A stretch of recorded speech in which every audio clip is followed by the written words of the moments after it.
Hi there.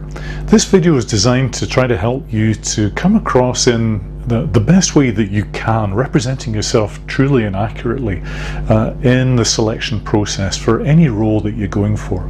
You might be the kind of person that's already feeling super confident and ready to go, in which case you may not even be watching this video. But most of us would be in a situation where, let's face it, a job we're going for, it should be something that's stretching us. We should have a little bit of self-doubt about whether we're ready to take on this challenge. Are we ready to step up, move into a new situation, a different environment, a different organization, step up a level? Maybe you have a specific job in mind. Maybe you're just getting ready to take that step. In any of these situations, what I want to share with you today is designed to help you step by step to really prepare and to have the best chance of getting the right fit with the right employer, which after all is what they're looking for as well. The first part here is about really understanding your competencies and your strengths. Now, when I talk about a competence, a lot of people think this is just a skill. It's about what you're good at doing. It involves being good at doing things, but it's more than that. A competence is a combination of skills, the things you're good at doing, knowledge, the things you know about, and perhaps above all, the personal qualities, the mindset, the attitudes that you bring to the situation. So to give you an example, some of us are very good, we have good listening skills and we know how to listen, but if we're not interested in listening, if we're not curious or willing to listen, then there's no actual competence being demonstrated. So the first thing to work on here is to really identify the strengths and competencies that you have already. This isn't about the specific job, this is about you. What are you good at doing? What do you know about? And what kinds of personal and professional qualities and attitudes, mindset would you be bringing to any situation that you might be interested in going for? What might you add to a team or organization? Your job right here is to brainstorm a list under those three headings: skills, knowledge, qualities. So once you've brainstormed, built up a list of things that are represent your competencies, the next thing is to, what I would say, know those strengths. People with an element of self-doubt get embarrassed about saying, yeah, I'm really good at this, I have this strength. So this step is going to be crucial in helping you to really be confident, to have a sound level of confidence in your abilities, your competencies. So you're not going to be able to do this for all of those strengths. So first thing, choose the ones that you think are the most valuable ones in your arsenal, in the list that you've picked so far. What are the ones that really drive you? The ones maybe that motivate you the most, the ones that you love to be called upon to use. Maybe 3 of those competencies that you would identify as your core competencies. Next, you can do this in a journal, a notebook, on your computer, in your diary, something that's handy that you can carry around with you anyway. Start a page for each of those competencies. And what you need to do is to, first of all, think about, dredge through your memory and identify situations where you've used that strength. Take some notes. What are the situations where that's come through? A specific example. It doesn't need to be huge. It could be in the middle of a conversation with somebody that this is something that came through.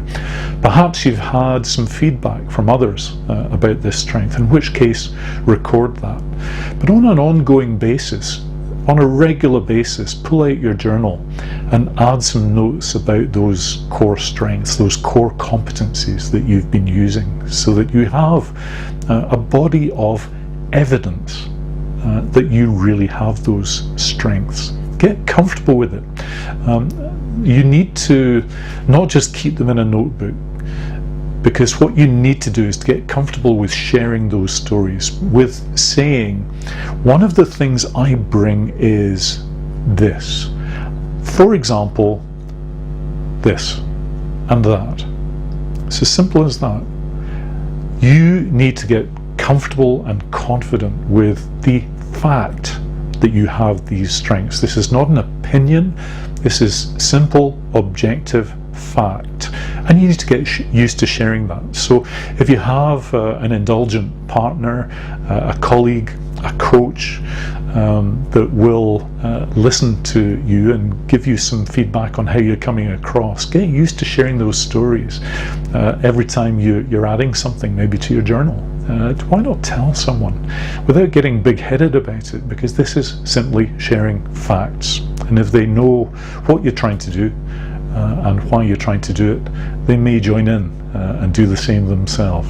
So now you are building up a really good picture of your core strengths, and you're getting more and more confident with expressing with conviction in an honest way that you have these strengths and you're able to back it up.